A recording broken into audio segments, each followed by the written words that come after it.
It's my one life, and I give it everything I got. I am music. I am sports.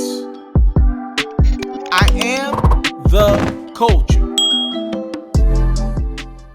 Here's a quick news break with yours truly. I'm the one and only. I go by the name of Mr. TALIAFERRO. Please make sure you're following your boy. It's on Instagram and it's at Mr. TALIAFERRO. Before we go forward with this video, I do want to shout out everybody that tuned in to my live stream over the weekend. Man, that was crazy. Sunday, Labor Day holiday, we decided to go up. I streamed for like 2.5 hours. In total, over 4,000 people came in and rocked out with your boy live on YouTube. I'm going to do more of these in the future. I think this is going to be my podcast with you guys kind of being my co-hosts. Be clear. We never went under 125 people in the stream at all times. 4,000 people in and out. I gave away Amazon gift cards. I even gave a young mother a $100 Amazon gift card. I'm not going to put her name out in the atmosphere, but she actually told me earlier today that she used that money to buy her newborn clothes. And that genuinely means the world to the kid. So if you guys continue to empower me with this platform, trust and believe I'm going to continue to give back to the people that support me. That means the world to me. That's so dope. And be clear, y'all did that. Y'all helped create this platform. Y'all did that one. So give yourself a pat on the back. I'm super appreciative of what we was able to do for her. Anything helps her, especially during this time. So Tekashi 6ix9ine, I reported some information that was incorrect last week. According to Hits Daily Double, it was projected that Tekashi 6ix9ine on his new album, Tattle Tales, we were supposed to do around 150,000 units the first week. But, and this is a big but when I say this, those first week projections have changed significantly. So it is now reported that Tekashi 6ix9ine will not do 150,000 first week. He'll do around 35 to 45,000 first week. We're talking about over 100,000 difference in first week sales. I mean, you're talking about an artist that's a A- level artist to a C+ artist right now. That's how big of a drop that is in first week numbers. Obviously, if you're in that Tekashi 6ix9ine camp, that is depressing as hell. And now it is expected that Big Sean, who is on pace to still do around 110,000 first week, he will have the #1 album in the country. Tekashi was on pace to do that. And you know what? In those contracts, be clear, a lot of times the language says, yo, if you get a #1 album, then this happens in your deal. You get this type of bonus. And I'm sure Tekashi's got a lot of legal fees and all that he's got to pay off. So I'm sure him and his team were counting on him having the #1 album. They didn't put out all those records. They had the single with Nicki, and he will not have the #1 album in the country. Matter of fact, to give you guys a little bit of more information on what's going on. So Billboard is changing what they acknowledge as sales. It was supposed to go into effect, and I can't confirm this date, but a lot of people are running with the second week in October. That's when Billboard's new, essentially it's an adjustment to people who were kind of getting over on the rules. A lot of people were using bundle packages, tour packages and all that to sell albums. For Tekashi's situation, I believe he was selling a lot of merchandise and you can get the album free with it. And Billboard is coming up with a new implementation to not allow that to go on. Reportedly, like I said, a couple people were reporting that it's supposed to go into effect the second week in October. I can't confirm that, but it looks like Tekashi 6ix9ine is one of the first victims of this bundle package deal going down the drain, right? So I'm assuming he was going to sell around 150,000 units if he could do the bundle package with the merch. But since it looks like Billboard has started early and cracking down on that, that's why his projections are around 35 to 45,000 first week. And I mean, man, that is a huge L for 6ix9ine and his team. To take that a step further, salute to Gilly the Kid. He's got the podcast over there on Barstool now. Congratulations to them, by the way. So with everything going around 6ix9ine and how he's desperately trying to get some looks, hip hop has turned their back on him. He ain't getting no placements on the radio. He ain't even getting placements on playlists that Apple and Spotify create.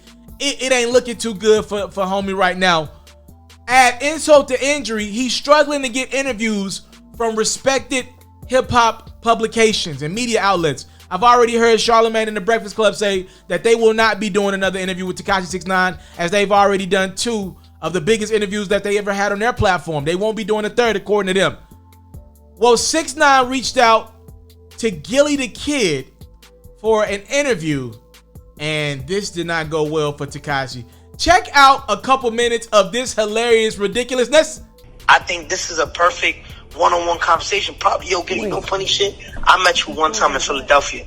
You seen my growth. This is probably the biggest thing that you gonna ever touch, brother. Like, I'm telling you. What? Like, this is gonna be everywhere. Like, I'm talking about Fox everywhere. Like, you know what I'm saying? One-on-one. Chair to chair, 2 cameras, mic'd up. We let it all out. Ain't no censor. Like, yo, you hear me? Like, no censor.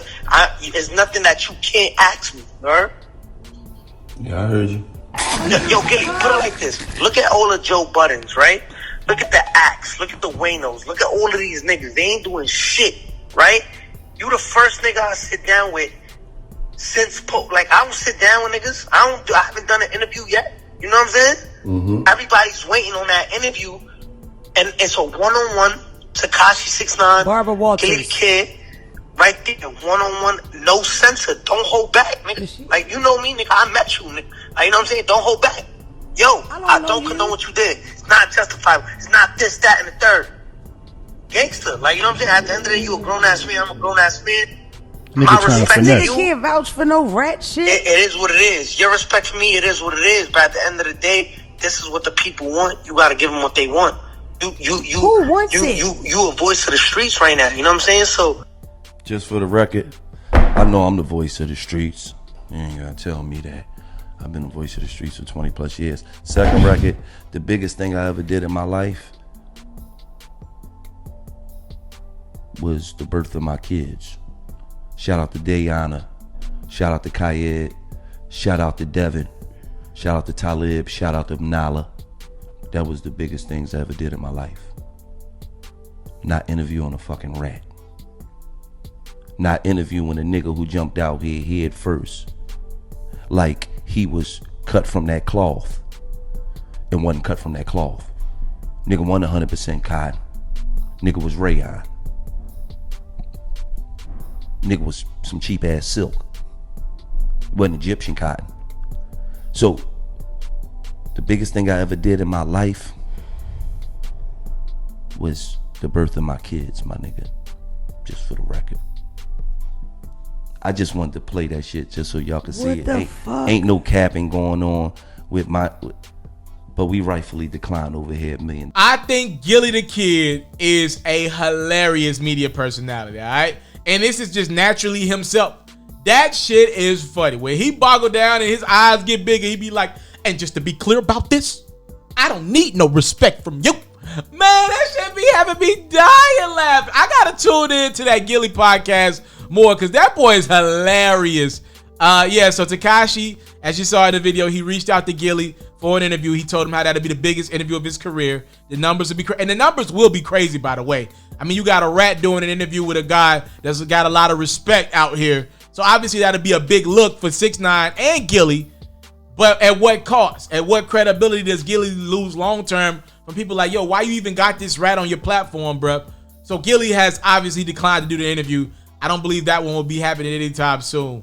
Yeah, y'all let me know what y'all think about 6ix9ine's dramatic L, as hip hop has already let it be known what they think about it. A couple your favorite artists that don't really care for 6ix9ine chimed in on social media already to clown his dramatic decrease in first week projections. Blueface say, damn, 6ix9ine fell off. Durk said, that's what happened when you go against The Voice. LOL, I'ma outsell him with my eyes closed. Blueface got back at it and said, damn, he still would be alive right now. Niggas ain't gas him up. Lil TJ is dying laughing. I saw Trippie Redd on a video start crying laughing, bro. Like it is hip hop is clowning 6ix9ine. And also I saw Lil Reese, the Grim Reaper. He hopped on social media and said that nigga flop. He did all that trolling, you police ass. So obviously hip hop has no sympathy for Tekashi 6ix9ine, as he will not have the #1 album in the country as things are going right now. Looks like he tried to do a bundle with the merch package and the album, and Billboard said no. I don't know when Billboard implemented this new thing. A lot of people are saying October 9th. I don't know if that's the date or not. Whatever it is, it's in effect right now for 6ix9ine, and his numbers ain't gonna count. You get to go from 150 to 45, and you already had a couple records do great numbers on YouTube. Yo, for all the youngins out there that are learning about the game, understand this. That dude set the record on YouTube damn near 2 times for the most views in 48 hours. But when you compare the money that you make on YouTube streams versus Apple Music and Spotify, it's not even close. Especially, like, think about it. If somebody buys your album physically, that's the most bang for your buck you can get. Then it dwindles down with the streaming, right, of Apple Music, Spotify, and Tidal and all the other streaming platforms. And then all the way under that is YouTube and what they're paying per stream. So, I mean, you need a lot of views. If that dude can't do it, nobody can. I was just being real about it. Tekashi 6ix9ine ain't gonna have a #1 album in the country. Y'all let me know what y'all think about this one in the comment box below. I thank you guys so much for the time, love, and support is what I don't take for granted. Salute. I'm out.